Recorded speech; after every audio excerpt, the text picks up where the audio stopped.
ഇന്നൽ ഹംദലില്ലാഹ് അൽഹംദുലില്ലാഹി റബ്ബിൽ ആലമീൻ വല്ലാഖിബത്തു ലിൽ മുത്തഖീൻ വലാ ഉദ്വാന ഇല്ലാ അലൽ ളാലിമീൻ വഉസല്ലി വഉസല്ലിമു അലാ അഷ്റഫിൽ അംബിയാഇ വൽ മുർസലീൻ നബിയിനാ മുഹമ്മദിൻ വഅലാ ആലിഹി വഅസ്ഹാബിഹിൽ ഫായിസീന ബിദിലല്ലാഹ്. അല്ലാഹുമ്മ സ്വല്ലി അലാ മുഹമ്മദിൻ വഅലാ ആലി മുഹമ്മദ് കമാ സ്വല്ലൈത അലാ ഇബ്രാഹീമ വഅലാ ആലി ഇബ്രാഹീം വബാരിക് അലാ മുഹമ്മദിൻ വഅലാ ആലി മുഹമ്മദ് കമാ ബാറക്ത അലാ ഇബ്രാഹീമ വഅലാ ആലി ഇബ്രാഹീം ഇന്നക ഹമീദും മജീദ്. أعوذ بالله من الشيطان الرجيم بسم الله الرحمن الرحيم يا أيها الذين آمنوا اتقوا الله حق تقاته ولا تموتن إلا وأنتم مسلمون بسم الله الرحمن الرحيم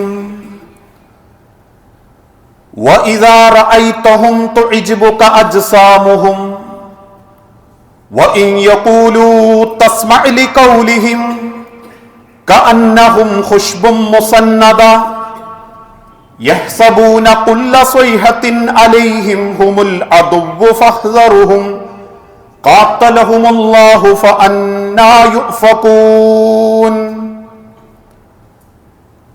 رَبِّ اشْرَحْ لِي صَدْرِي വയസ്സിർ ലി അംരി. സ്നേഹാദരണീയരായ വിശ്വാസിനി സഹോദരങ്ങളെ, സർവലോക രക്ഷിതാവായ അള്ളാഹുവിന്റെ നിയമങ്ങളും നിർദ്ദേശങ്ങളും അന്ത്യപ്രവാചകൻ മുഹമ്മദ് മുസ്തഫ റസൂലുള്ളാഹി സല്ലല്ലാഹു അലൈഹി വസല്ലമയുടെ ജീവിതചര്യകളും സ്വന്തം ജീവിതത്തിന്റെ എല്ലാ രംഗത്തും അള്ളാഹുവിനെ സ്നേഹിച്ചുകൊണ്ട് സ്വർഗം ആഗ്രഹിച്ചുകൊണ്ട് ജീവിതത്തിൽ പകർത്തണമേ എന്ന് ഉണർത്തുകയാണ്, വസിയത്ത് ചെയ്യുകയാണ്. കഴിഞ്ഞ ആഴ്ചയിലെ ഖുതുബയിലൂടെ ആരാണ് ഖവാരിജുകളെന്നും ആ ഖവാരിജുകളാണ് പിന്നീട് ഇസ്ലാമിക ലോകത്ത് മുനാഫിക്കീങ്ങൾ എന്നറിയപ്പെട്ട വിഭാഗമായി മാറിയതെന്നും അവരാണ് യഥാർത്ഥത്തിൽ ഷിയാക്കളുടെ ഉത്ഭവമെന്നും നമ്മൾ ഓരോരുത്തരും മനസ്സിലാക്കുകയുണ്ടായി. ഇസ്ലാമിക ചരിത്രത്തിലെ ആദ്യത്തെ മുനാഫിക്കീങ്ങൾ ആര് എന്ന ചോദ്യത്തിന് വിശുദ്ധ ഖുർആൻ കൊടുക്കുന്ന മറുപടി അത് ഖവാരിജുകളാണ് പ്രവാചകത്വത്തിന് ശേഷം മുനാഫിക്കീങ്ങളായി ഖവാരിജുകളായി അവതരിക്കപ്പെട്ടിട്ടുള്ളത്. കാരണം ഇസ്ലാമിന്റെ യഥാർത്ഥ ആശയത്തെ ഉൾക്കൊള്ളാതെ മുസ്ലിം വേഷമായി മാറുകയും ഞങ്ങളൊക്കെ വലിയ വിശ്വാസികളാണ് എന്ന് മറ്റുള്ളവരെ ബോധ്യപ്പെടുത്താൻ വേണ്ടി വിശ്വാസം അഭിനയിക്കുകയും എന്നാൽ അവനവന്റെ സൗകര്യത്തിനനുസരിച്ച് ഇസ്ലാമിന്റെ കാര്യങ്ങളോട് യാതൊരുവിധ താല്പര്യവും ഇല്ലാതിരിക്കുകയും ചെയ്യുന്ന കൂട്ടരായിരുന്നു ഇസ്ലാമിക ലോകത്ത് ആദ്യ കാലഘട്ടത്തിൽ ഖവാരിജീങ്ങളുടെ ജീവിതത്തിലുണ്ടായ സ്വഭാവം. ആ മുനാഫിക്കീങ്ങളായ ഖവാരിജുകളുടെ അതേ സ്വഭാവത്തോടു കൂടി ജീവിക്കുന്ന ചില ആളുകൾ ഇന്നും മുസ്ലിം സമൂഹത്തിന്റെ കൂട്ടത്തിലുണ്ട്. വിശ്വാസം കൊണ്ട് ഞങ്ങൾ മുസ്ലിമീങ്ങളാണ് എന്ന് പറയുമെങ്കിലും കർമ്മം കൊണ്ട് മുനാഫിക്കീങ്ങളായ പലരും ഇന്ന് നമ്മളെ കൂട്ടത്തിൽ ജീവിച്ചുകൊണ്ടിരിക്കുന്നുണ്ട്. വിശ്വാസിയായി അഭിനയിക്കുകയും എന്നാൽ സൗകര്യത്തിനും തരത്തിനുമനുസരിച്ച് അവനവന്റെ വിശ്വാസത്തിൽ കപടത കാണിക്കുന്ന ആളുകൾ, കപട മനസ്സോടുകൂടി ജീവിച്ചുകൊണ്ടിരിക്കുന്ന ആളുകൾ. നമ്മളൊക്കെ പറയാറില്ലേ, നമ്മളോടൊക്കെ ചേർന്ന് നിൽക്കുമ്പോ, നമ്മളുമായി ഇടപെടുമ്പോ ആള് നല്ല വിശ്വാസിയാണ് എന്ന് നമുക്ക് തോന്നുമെങ്കിലും തക്കം കിട്ടിയാൽ ഏറ്റവും വലിയ പാരപണിയാൻ കാത്തു നിൽക്കുന്ന, നമ്മുടെ വളർച്ചയിലും നമ്മുടെ സന്തോഷത്തിലും വലിയ മനോവേദനയോടെ ജീവിക്കുന്ന യഥാർത്ഥ മുനാഫിക്കീങ്ങൾ. ചുരുക്കി പറഞ്ഞാൽ നല്ല ഇബാദത്തുണ്ടാകും, പക്ഷേ ജീവിതത്തിൽ ആളത്ര വെടിപ്പുണ്ടാവുകയില്ല. അവൻ ഇടപെടുന്ന സാമ്പത്തിക രംഗത്ത്, കുടുംബരംഗത്ത്, മറ്റേത് രംഗത്തും ആളുമല്ല ഇബാദത്ത്, നല്ല മുത്തക്കിയുടെ കോലവും രൂപവും ഉണ്ടെങ്കിലും ആള് സ്വഭാവത്തിൽ അത്ര നീറ്റാവുകയില്ല എന്ന ഒരു രീതിയിൽ ജീവിച്ചുകൊണ്ടിരിക്കുന്ന ആളുകൾ. അത്തരക്കാരെ കുറിച്ച് വിശുദ്ധ ഖുർആൻ ഏറ്റവും മനോഹരമായ ഒരു ഉപമയിലൂടെ അവരെ വർണ്ണിച്ചിട്ടുണ്ട്. അല്ലാഹുവിന്റെ വിശുദ്ധ ഖുർആനിലെ ഒരു അധ്യായം തന്നെ അവരെ കുറിച്ച സൂറത്തുൽ മുനാഫിഖൂൻ. ആ മുനാഫിക്കീങ്ങളുടെ ലക്ഷണത്തെക്കുറിച്ചും അവരുടെ ഉപമയെക്കുറിച്ചും ഇസ്ലാമിക ലോകത്ത് വിശ്വാസികളെയും വിശ്വാസി കുടുംബങ്ങളെയും ഏറെ വേദനിപ്പിക്കുന്ന അക്കൂട്ടരെ പറ്റി അള്ളാഹു പരിഗണിച്ചത്, റബ്ബ് പരിചയപ്പെടുത്തിയത് കഅന്നഹും ഖുശ്ബും മുസന്നദ, അവര് ചാരിവെക്കപ്പെട്ട പൊള്ളയായ മരത്തടിയെപ്പോലെയാണ് എന്ന രീതിയിലാണ് ഈ മുനാഫിക്കീങ്ങളെ അള്ളാഹു പരിചയപ്പെടുത്തിയത്. വിശുദ്ധ ഖുർആനിലൂടെ റബ്ബ് കാര്യം ഓർമ്മപ്പെടുത്തി. എന്തേ ചാരിവെക്കപ്പെട്ട ഒരു പൊള്ളയായ മരത്തടിയുടെ ഉപയോഗം? ഒരു ഉപയോഗവുമില്ല. ആ പൊള്ളയായ മരത്തടി ഉത്തരത്തിന് ആരും കേറ്റാറില്ല, അത് ചതിക്കും, അത് പൊളിഞ്ഞു വീഴും. ഇനി അങ്ങനെയുള്ള നിലവാരം കുറഞ്ഞ മരത്തടികൾ ആരും മറ്റൊരു മരത്തിലേക്ക് ചാരിവെക്കാറുമില്ല. നമ്മളൊക്കെ പറയാറില്ലേ, ഏതെങ്കിലും ഒരു കൂടടിക്കുമ്പോ ആളുകൾ ആദ്യം പറയുന്നത് ഇതിന്റെ 4 കാലും ചതുപ്പിടിക്കാത്ത നല്ലൊരു വസ്തുവാവണം, നല്ലൊരു മരം കൊണ്ട് ആ കാലടിക്കണം, കാരണം കാല് പൊള്ളയായാൽ അതിലൂടെ ചതല് വേഗം കേറും എന്ന് പറയുന്ന പ്രയോഗമാണ് റബ്ബ് നടത്തിയത്. കഅന്നഹും ഖുശ്ബും മുസന്നദ, പൊള്ളയായ മരത്തടികളാണ്, ചതല് പിടിക്കാൻ എളുപ്പമുള്ള മരത്തടിയാണ് യഥാർത്ഥത്തിൽ മുനാഫിക്കീങ്ങൾ. അവർ ചാരി നിൽക്കുന്നവരിലേക്കും ആ ചതല് പടരും. എന്റെ മനസ്സിൽ അങ്ങനെ ഒരു കാപട്യമുണ്ടെങ്കിൽ എന്റെ കൂട്ടുകാരനെ ഞാൻ ആ വഴിക്കൊണ്ടുപോകും.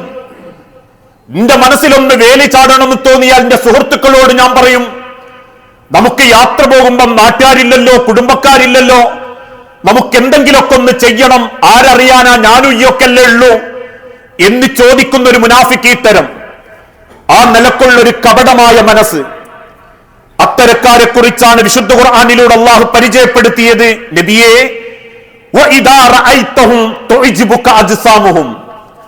ഇത്തരത്തിലുള്ള മുനാഫിക്കീങ്ങളായ മനസ്സിൽ നിഫാഖത്ത് കൊണ്ടു നടക്കുന്ന ആളുകളെ താങ്കൾ കാണുമ്പോ അവരുടെ ശരീരഘടന താങ്കളെ അത്ഭുതപ്പെടുത്തും. ഭയങ്കര മുത്തഖിയായിരിക്കും, ആൾക്കാരോട് ദീനിനെ പറ്റിയൊക്കെ ഭയങ്കര സംസാരിക്കും. ഏതെങ്കിലും അത്തരത്തിലുള്ള കാര്യങ്ങളെ കുറിച്ച് പറയുമ്പോ ആശ്ചര്യത്തോടെ അവർ ചോദിക്കും, എങ്ങോട്ടാ ഈ മുസ്ലിം സമുദായത്തിന്റെ പോക്ക്? എന്താ ഈ കുട്ടികളൊക്കെ ഒരു കഥ? എന്താ പണ്ടത്തെ തലമുറന്റെ ഒക്കെ ഒരു സ്വഭാവം എന്നവർ ചോദിക്കും, പറയും. അവരുടെ ശാരീരിക ഘടന താങ്കളെ അത്ഭുതപ്പെടുത്തും. ദീന് സംസാരിക്കുമ്പോ, അവരെ ജീവിതത്തിൽ മറ്റൊരാളെ കാണിക്കാൻ ദീന് പ്രയോഗിക്കുമ്പോ അവരുടെ ആ ശാരീരിക ഘടനയും പ്രയോഗവും നിങ്ങളെ അത്ഭുതപ്പെടുത്തും. പക്ഷേ ഇനി അഥവാ ഏതെങ്കിലും ഉപദേശം ആരെങ്കിലും പറയുമ്പോ ചുറ്റുഭാഗത്തൊക്കെ അത് നോക്കാനും കേൾക്കാനും ആളുണ്ട് എന്ന് കാണുമ്പോ കാതുകൾ കൂർപ്പിച്ച് കണ്ണുകൾ കൂർപ്പിച്ച് നിങ്ങളുടെ ആ വയലവർ കേൾക്കും. നിങ്ങളോടൊപ്പം ഉണ്ട് എന്ന് തോന്നിപ്പിക്കുന്ന രൂപത്തിൽ നിങ്ങളെ സദസ്സിൽ അവർ വരും, ജുമുഅയിൽ അവർ പങ്കെടുക്കും, ഖുർആൻ ക്ലാസ്സിൽ അവർ വരും. ആശ്ചര്യത്തോടെ ആ പ്രസംഗം മുഴുവനും അവർ കേൾക്കും. കഅന്നഹും ഖുശ്ബും മുസന്നദ എന്ന പേടിച്ച നബിയെ, അവർ ചാരിവെക്കപ്പെട്ട ഒരു മരത്തടികളാണ്, മനസ്സിൽ കപടത കൊണ്ട് നടക്കുന്ന ആളുകളാണ്. അവർക്ക് ഈ ദീനിൽ പറയുന്ന ബദ്ധ്യതയും ഭക്തിയും അവരുടെ ഇടപാടുകളിലില്ല, അവരുടെ സ്വഭാവത്തിലില്ല, മറ്റൊരാളോടുള്ള പെരുമാറ്റത്തിലില്ല. അല്ലാഹു അല്ലാത്ത, അതല്ലെങ്കിൽ റബ്ബല്ലാത്ത മറ്റൊരു സൃഷ്ടിയില്ല, അല്ലാഹുവിൽ ഇലാഹില്ല എന്നൊക്കെ അവർ പറയുമെങ്കിലും ആളുകൾ കാണാത്തടത്തെത്തുമ്പോ അവർ തനി സ്വഭാവം കാണിക്കും. തനിക്കൊണം അവരുടെ ജീവിതത്തിൽ ഉണ്ടാകും. അവരുടെ ഒന്നാമത്തെ അടയാളം എന്തെന്നറിയുമോ നബിയെ? യഹ്സബുഹും കുല്ല സൈഹത്തിൻ അലൈഹിം. എന്തൊരു കാര്യം അവർ കേൾക്കുമ്പോഴും അവർ വിചാരിക്കും ഒരു ആപത്തോടെയാ, ഒരു ശങ്കയോടെയായിരിക്കും അവർ ജീവിക്കുക.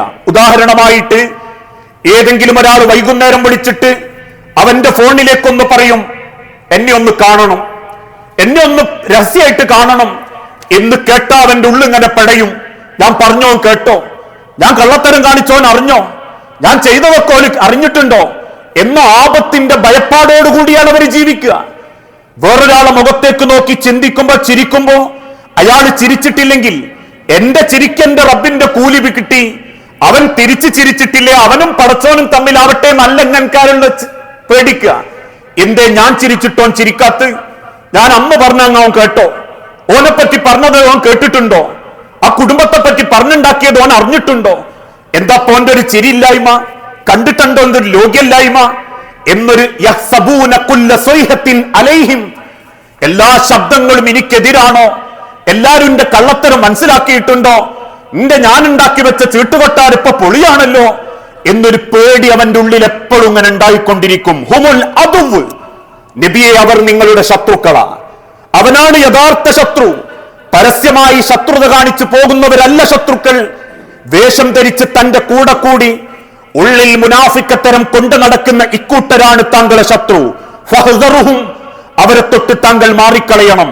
ഖാത്തലഹുമുല്ലാ, അല്ലാഹു അവരെ നശിപ്പിക്കട്ടെ.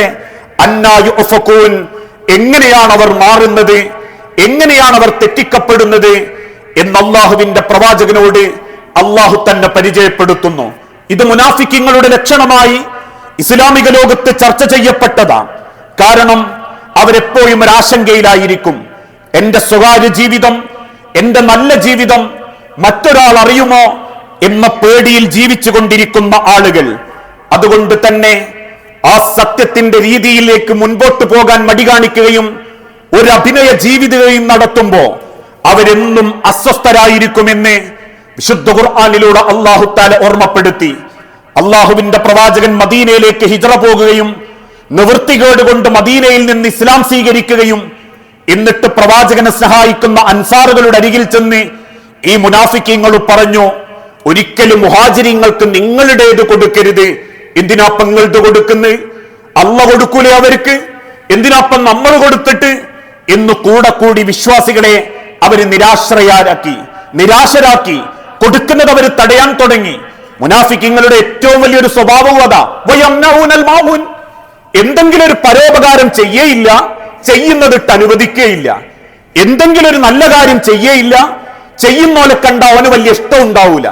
അവനാന്റെ ഇബാദത്ത്, ഇന്റെ നിക്കാരും, ഇന്റെ നോമ്പ്, ഇന്റെ ഖുർആനോത്ത്, അത് മതി എനിക്ക് എന്നൊരു ബോധത്തിൽ ജീവിക്കുന്ന ആളുകൾ മറ്റുള്ളവരോട് ചെയ്യേണ്ട കടമകളോ ഉത്തരവാദിത്തങ്ങളോ സമൂഹത്തിൽ ചെയ്യേണ്ട ബാധ്യതകളോ ഇതൊന്നും നിർവഹിക്കാതെ വെറുതെ ഒരു മുത്തഖീന്റെ വേഷം കെട്ടി അറേബ്യയിൽ ജീവിച്ച ആളുകളുടെ വേഷം ധരിച്ച് ആരോടും ഒന്നും മിണ്ടാതെ അവനാന്റെ ദീന് നന്നായാ മതി എന്ന് മാത്രം ചിന്തിച്ച് സമൂഹത്തോടും കുടുംബത്തോടും ചെയ്യേണ്ട ബാധ്യതകൾ ചെയ്യാതെ ഒരു വേഷം കെട്ടിയ ദീനുമായിട്ട് നടക്കുന്ന ആളുകൾ.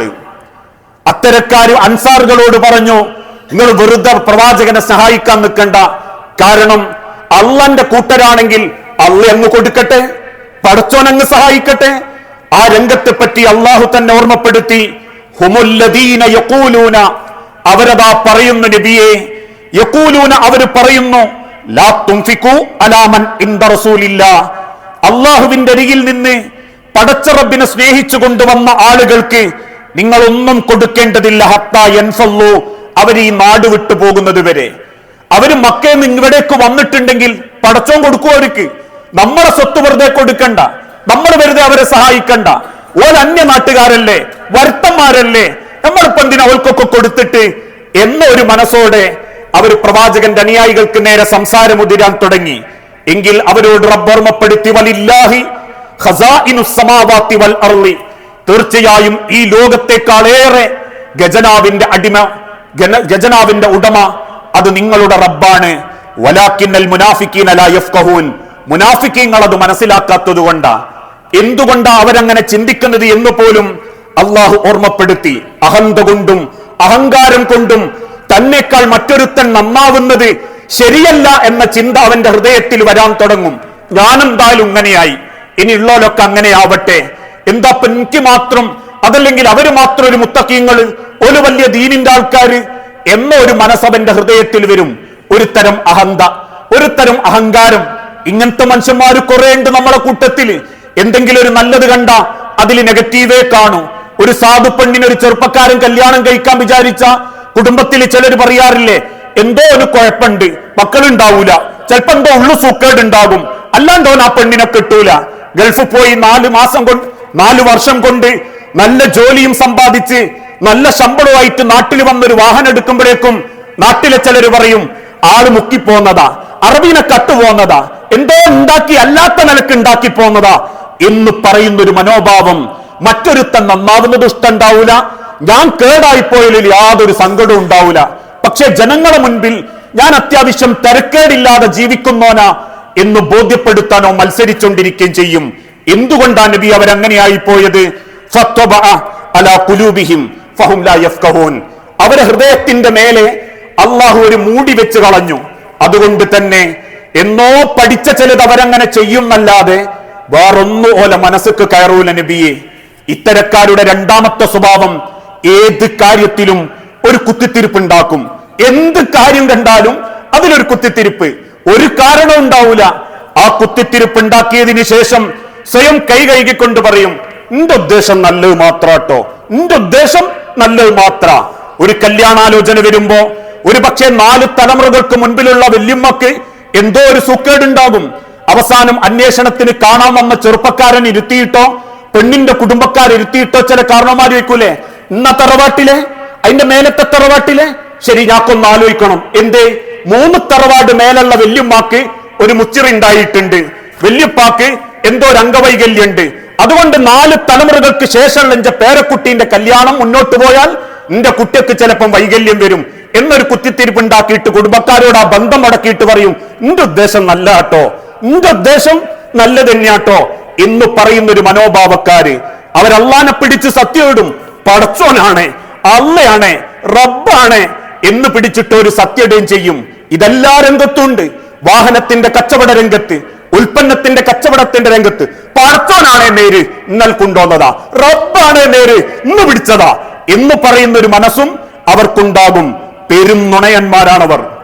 വിശുദ്ധ ഖുർആനിലൂടെ റബ്ബ് ഓർമ്മപ്പെടുത്തി നബിയെ, ഇത്തഖദു ഐമാനഹും ജുന്നത്തുൻ. എല്ലാവരും അത്തരക്കാരി എന്ന അർത്ഥത്തിലല്ല, പക്ഷെ ഈ മനസ്സ് കൊണ്ടടക്കുന്ന ആളുകൾ രൂപം കൊണ്ട് മുസ്ലിമീങ്ങളായിരിക്കും, ചിഹ്നം കൊണ്ട് മുസ്ലിമീങ്ങളായിരിക്കും. ആ ചിഹ്നം കൊണ്ട് അവൻ മറ്റുള്ളവരെ ചൂഷണം ചെയ്യും. വരുന്ന ആളുകൾ നോക്കിയിട്ട് പറയും, ആള് നല്ല ദീനാന്ന് തോന്നുന്നുണ്ട്, നല്ല കുപ്പായം, നല്ല രൂപം, നല്ല താടി, നല്ല മീശ, നല്ല ഡ്രസ്സ്, നെരിയാണിക്ക് മേലെ നല്ല പർദ്ദ, നല്ലതാന്ന് തോന്നുന്നുണ്ട്, ക്യാഷിലിരിക്കുന്നോ കുഴപ്പമില്ല, കണ്ടിട്ടൊരു ദീനീ ലുക്കുണ്ട് എന്ന് പറഞ്ഞ് ചൂഷണം ചെയ്യുന്നവർ. ഇത്തഖദു ഐമാനഹും ജുന്നത്തുൻ. നബിയെ, അവരവരുടെ ശബ്ദത്തെ ഒരു പരിചയാക്കുകയാ, കള്ളത്തരത്തിലുള്ള പരിച. അവരുടെ ജീവിതം ഒരു പരിചയാ നബിയെ. അവര് ചെയ്യുന്ന തോന്നിവാസത്തിനൊരു പരിച. വസദ്ദു അൻ സബീലില്ലാ. യഥാർത്ഥത്തിൽ പടച്ചോന്റെ മാർഗത്തിൽ നിന്നും ജനങ്ങളെ തടയാണവര്. അള്ളാനെ ഭയപ്പെട്ട് ജീവിക്കണം എന്ന് ചിന്തിച്ചിട്ടൊരു വാപ്പ പറഞ്ഞു, വീട്ടുകൂടലിന് പ്രത്യേകിച്ച് ഏർപ്പാടൊന്നുമില്ലല്ലോ, നബിത്തങ്ങൾ പറഞ്ഞതെന്താ, ഫർലായ നിസ്കാരങ്ങൾ പള്ളിനെ പാടുള്ളൂ, സുന്നത്തൊന്ന് വീട്ടിന്ന് നടക്കട്ടെ.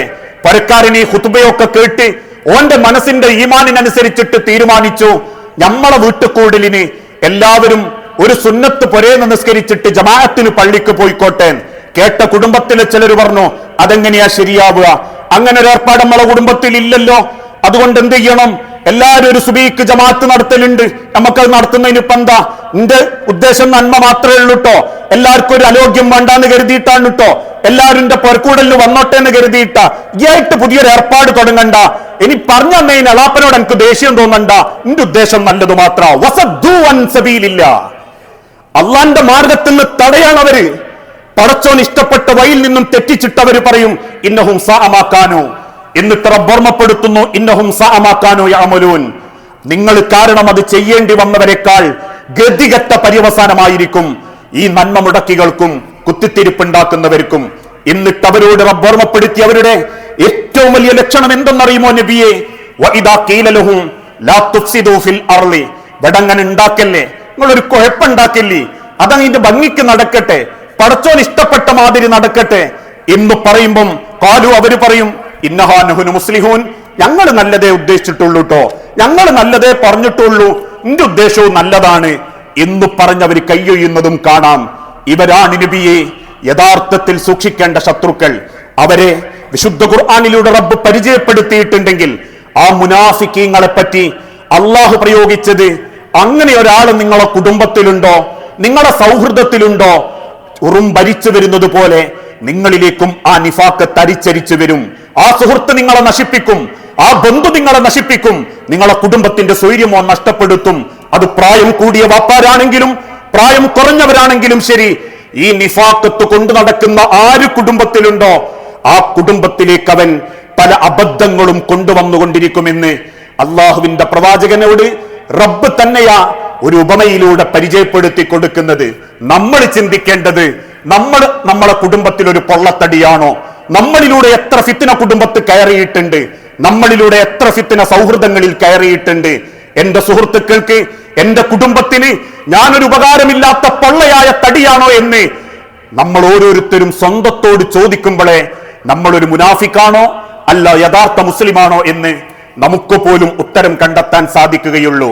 അതുകൊണ്ടാ മുനാഫിക്കങ്ങളുടെ പേര് അള്ളാഹ് അറിയിച്ചു കൊടുത്തപ്പോ ആദ്യം ഓടിക്കതച്ച് കണ്ണീരോടെ വന്നത് സയ്യിദുന ഉമർ ബിൻ ഖത്താബ് ചോദിക്കുന്നുണ്ട്, നബിയെ, ഞാൻ ചെയ്തതൊക്കെ ഒരു നിഫാക്കായിട്ട് പടച്ചോന് തോന്നുന്നുണ്ടോ എന്നൊരു പേടി, എന്റെ പേരതിലുണ്ടോ നബിയെ, എന്റെ പേരതിൽ വന്നിട്ടുണ്ടോ റസൂലേ എന്ന് ഉമർ റളിയല്ലാഹു അൻഹു കരയുന്നത്, ഞാൻ പടച്ചോന് വേണ്ടി ചെയ്തത് ജനങ്ങൾ കണ്ടിട്ട് ഞാൻ വലിയ മുത്തക്കിയാന്ന് പറഞ്ഞതിന്റെ പേരിൽ പടച്ചോൻ എന്നെ ആ നിഫാക്ക് കൂട്ടിയോ എന്നുള്ള ബേജാറുകൊണ്ടാ. ജനങ്ങൾ പറയുന്നതല്ല, പടച്ചോൻ നമ്മളെ പറ്റി പറയാൻ വേണ്ടിയാ നമ്മൾ ജീവിക്കേണ്ടതും നമ്മൾ അള്ളാന്റെ ദീനിനെ സ്നേഹിക്കേണ്ടതും. അങ്ങനെ ചിന്തിക്കുന്ന യഥാർത്ഥ മുഅ്മിനീങ്ങളിൽ അള്ളാഹു നമ്മളെ എല്ലാവരെയും ഉൾപ്പെടുത്തി അനുഗ്രഹിക്കുമാറാകട്ടെ.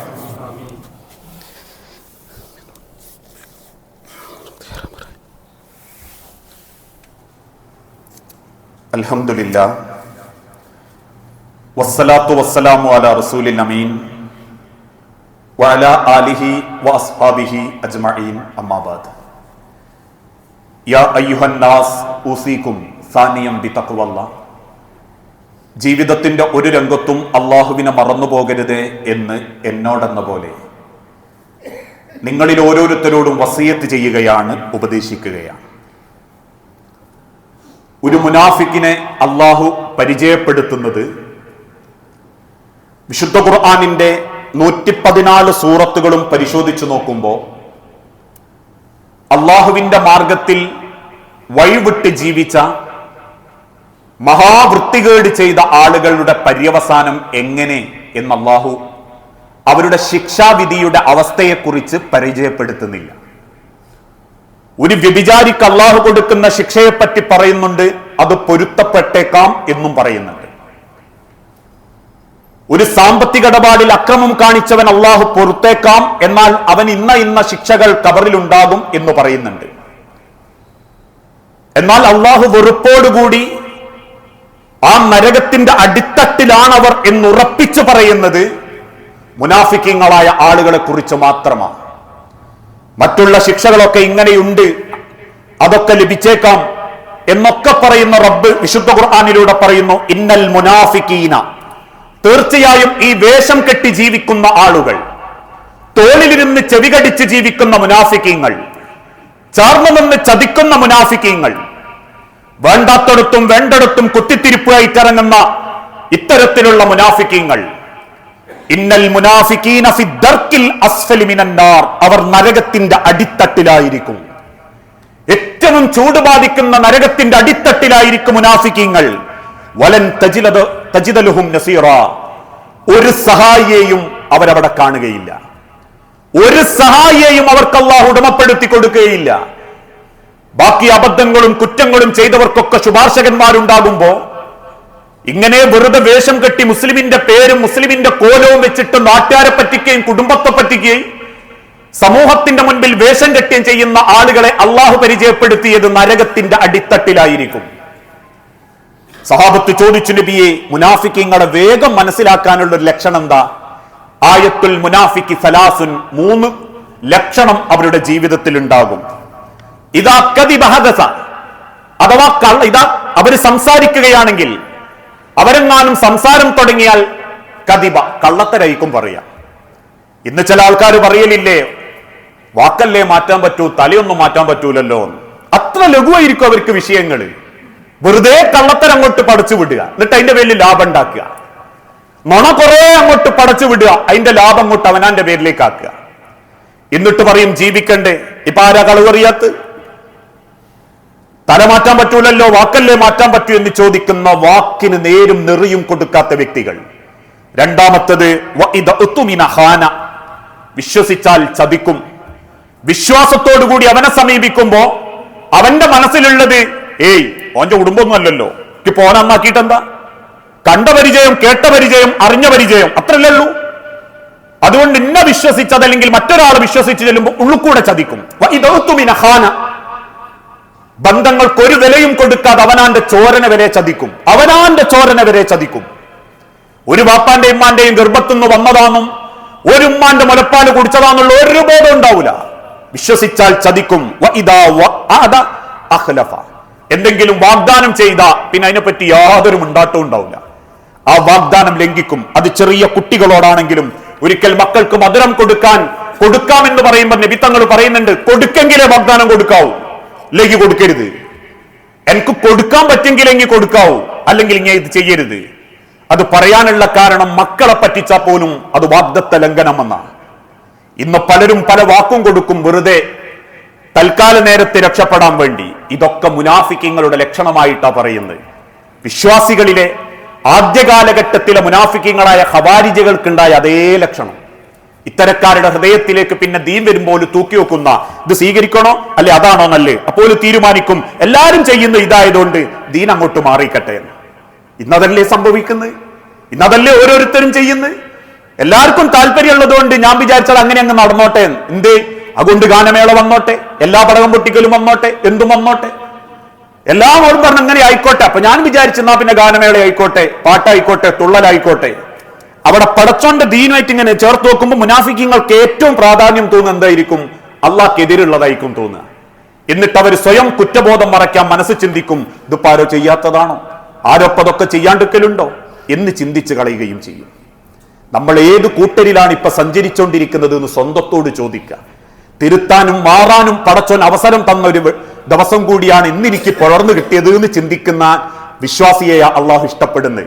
ഇന്ന് പടച്ചോൻക്ക് ആയുസ് തന്നിട്ടുണ്ട്, അതൊന്ന് മാറി ചിന്തിക്കാനാണ്. അല്ലാണ്ട് എനിക്ക് ഇന്ന് അത് ചെയ്യാനും നാളെ പോകാനും മറ്റന്നാൾ ടൂർ പോകാനും ഒക്കെ പടച്ചോൻ ഇങ്ങനെ നീട്ടിത്തരികയാണ് എന്നല്ല ആയുസിനെ പറ്റി ചിന്തിക്കേണ്ടത്. ആ ചിന്തയാണ് ഒരു നല്ല മുസ്ലിമിന്റെ ചിന്ത. ഓരോ ദിവസവും രാവിലെ മുസ്ലിമായോ വൈകുന്നേരം മുസ്ലിമായിരിക്കും, വൈകുന്നേരം മുസ്ലിമായോ രാത്രി മുസ്ലിമായിരിക്കും. ആ മനസ്സോടുകൂടി ജീവിക്കുന്ന യഥാർത്ഥ മുഅ്മിനീങ്ങളിൽ അള്ളാഹു നമ്മളെ എല്ലാവരെയും ഉൾപ്പെടുത്തി അനുഗ്രഹിക്കുമാറാകട്ടെ. അറിഞ്ഞും അറിയാതെയും ചെയ്തു കൂട്ടിയിട്ടുള്ള സർവ്വ പാപങ്ങളും പുറത്ത് റബ്ബേ, നിന്റെ സ്വർഗത്തിൽ ഇതേ രൂപത്തിൽ നീ ഞങ്ങളെ ഒരുമിപ്പിച്ചു കൂട്ടണമേ. നാഥ, ചെറുതും വലുതുമായ പല അസുഖങ്ങളിലും ഏറെ പ്രയാസപ്പെട്ട് ജീവിക്കുന്നവരുണ്ട് റബ്ബേ. എല്ലാ അസുഖങ്ങളും എളുപ്പം ശിഫ നൽകി ആരോഗ്യത്തോടെ ആഫിയത്തോടെ ജീവിക്കാൻ ഓരോരുത്തർക്കും നീ തൗഫീക്ക് നൽകണമേ. മക്കളില്ലാതെ പരീക്ഷിക്കപ്പെടുന്ന കുടുംബങ്ങൾക്ക് മക്കളെന്ന അനുഗ്രഹം നൽകിയവരോട് കരുണ കാണിക്കുകയും ആ പരീക്ഷണത്തെ ക്ഷമയോടെ നേരിടാൻ അവർക്ക് നീ തൗഫീക്ക് നൽകുകയും ചെയ്യണമേ. اللهم اغفر للمؤمنين والمؤمنات المسلمين والمسلمات الأحياء منهم والأموات إنك مجيب الدعوات يا قاضي الحاجات. اللهم أعز الإسلام والمسلمين وأذل الشرك والمشركين. اللهم أجرنا من النار. اللهم أجرنا من النار. اللهم أجرنا من النار. അള്ളാഹുവെ പ്രാർത്ഥിക്കണമെന്ന് വസിയത്ത് ചോദിച്ചവരുണ്ട്. മരണപ്പെട്ടു പോയ സഹോദരി സഹോദരന്മാർ, മാതാപിതാക്കൾ, മക്കൾ, ഭാര്യമാർ, ഭർത്താക്കന്മാർ എല്ലാവരുടെയും ഖബർ നീ വിശാലമാക്കുകയും നിന്റെ സ്വർഗത്തിൽ അവസരം നൽകി ഖബർ ജീവിതം മഅ്ഫറത്തും മർഹമത്തും കൊണ്ട് അവർക്ക് ധന്യമാക്കി കൊടുക്കണമേ. നാദാ, ഞങ്ങളുടെ മക്കൾക്ക് നല്ല അറിവ് നേടാനും ആ അറിവ് ദുനിയാവിലും ആഖിറത്തിലും നല്ല നിലക്ക് ഉപയോഗിക്കുന്ന മക്കളായി കുടുംബമായി ജീവിക്കാൻ ഞങ്ങൾക്ക് ഓരോരുത്തർക്കും നീ തൗഫീക്ക് നൽകണമേ. അസുഖം ബാധിച്ച് വെന്റിലേറ്ററിലടക്കം കിടക്കുന്ന ആളുകളുണ്ട് റബ്ബേ. അസുഖങ്ങളെല്ലാം ശിഫ നൽകി ആരോഗ്യത്തോടെ ഇസ്സത്തോടെ ജീവിക്കാൻ ഓരോ രോഗികൾക്കും നീ തൗഫീക്ക് നൽകണമേ. നാദാ, കടബാധ്യതയിൽപ്പെട്ടവരുണ്ട്, ഹറാമായ ലോണ് പോലെയുള്ള വിഷയത്തിൽ അബദ്ധം കൊണ്ട് പെട്ടുപോയവരുണ്ട്. അതിൽ നിന്നെല്ലാം ശുദ്ധമായി ഹലാലായ സമ്പാദ്യത്തോടെ ബാധ്യതകൾ തീർത്തു മരിക്കാൻ ഓരോരുത്തർക്കും നീ തൗഫീക്ക് നൽകണമേ. നാദാ, ജീവിതം കൊണ്ടൊരിക്കലും മുനാഫിക്കാവാതെ നീ ഇഷ്ടപ്പെടുന്ന ഒരു മുഅ്മിനായി ജീവിച്ചു മരിക്കാൻ ജീവിതത്തിലും സ്വഭാവത്തിലും ഇടപാടുകളിലും എവിടെയാണോ റബ്ബെ ഹക്ക്, ആ ഹക്കിന്റെ കൂടെ നിൽക്കാനുള്ള ഒരു ഈമാനിക മനസ്സ് ഞങ്ങൾക്ക് ഓരോരുത്തർക്കും നീ പ്രദാനം ചെയ്യണമേ. ലോകത്തിന്റെ നാനാഭാഗത്ത് പ്രയാസപ്പെടുന്ന മുസ്ലിമീങ്ങൾക്ക്, ഗസയിലടക്കം ബുദ്ധിമുട്ടുന്ന സഹോദരങ്ങൾക്ക് ആത്യന്തികമായ വിജയവും സമാധാനവും നൽകി ഓരോ രാഷ്ട്രങ്ങളോടും അറബ് രാഷ്ട്രങ്ങളോടും ഓരോ മുസ്ലിം സഹോദരങ്ങളോടും നീ കാരുണ്യം കാണിക്കണമേ. റബ്ബനാ അത്തിനാ ഫിദ്ദുനിയ ഹസന വഫിൽ ആഖിറതി ഹസനത വഖിനാ അദാബന്നാർ. റബ്ബനാ തഖബ്ബൽ മിന്നാ.